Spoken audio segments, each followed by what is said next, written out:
நடிகை நயன்தாராவின் ஆவண பட விவகாரத்தில் தனுஷுக்கு எதிராக நெட்ஃபிளிக்ஸ் நிறுவனம் மனு தாக்கல் செய்திருக்கிறது. இந்நிலையில் தேதி கொடுக்காமல் அந்த மனு ஒத்திவைக்கப்பட்டிருக்கிறது. கூடுதல் விவரங்களோடு செய்தியாளர் மதன் இணைக்கிறார். மதன், விவரங்கள். நடிகை நயன்தாரா திருமண ஆவணப்படத்தில் நானும் ரவுடிதான் படப்பிடிப்பு காட்சிகளை பயன்படுத்துவதற்கு எதிர்ப்பு தெரிவித்து 10 கோடி ரூபாய் இழப்பீடு கேட்டு நடிகர் தனுஷுடைய அந்த ஒண்டர் பார் நிறுவனம் தரப்பில் சென்னை உயர்நீதிமன்றத்தில் வழக்கு தொடரப்பட்டது.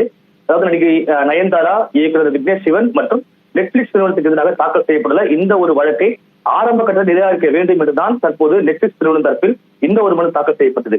இந்த மனு இன்று நீதிபதி அப்துல் குட்டூஸ் முன்பு விசாரிக்க வந்தபோது நெட்ஃபிளிக்ஸ் தரப்பில் திரைப்படத்தில் இடம்பெறாத அந்த படப்பிடிப்பு காட்சிகளை ஒண்டர் பார் நிறுவனம் பதிப்புரிமை கோர முடியாது என்ற ஒரு வாதம் எடுத்து வைக்கப்பட்டது.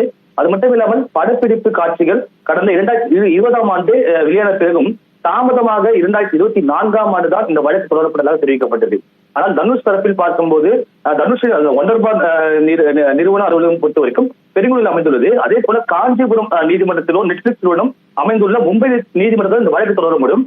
சென்னை உயர்நீதிமன்றத்தில் தாக்கல் செய்யப்பட்ட வழக்கை ஏற்றுக்கொள்ள முடியாது என்று நெட்ஃபிளிக்ஸ் தரப்பில் தெரிவிக்கப்பட்டது.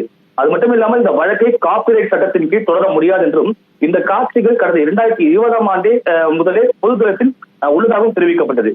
இந்த ஒரு வாதங்களை கேட்ட இன்று சென்னை உயர்நீதிமன்றம் இந்த ஒரு ஒண்டர் பார் நிறுவனம் தொடர்ந்த வழக்கை நிராகரிக்க கோரிய இந்த ஒரு மனு மீதான அந்த உத்தரவை தற்போது தேதிக்குள் தள்ளி வைத்துள்ளார்கள். நன்றி மதன், விவரங்களுக்கு.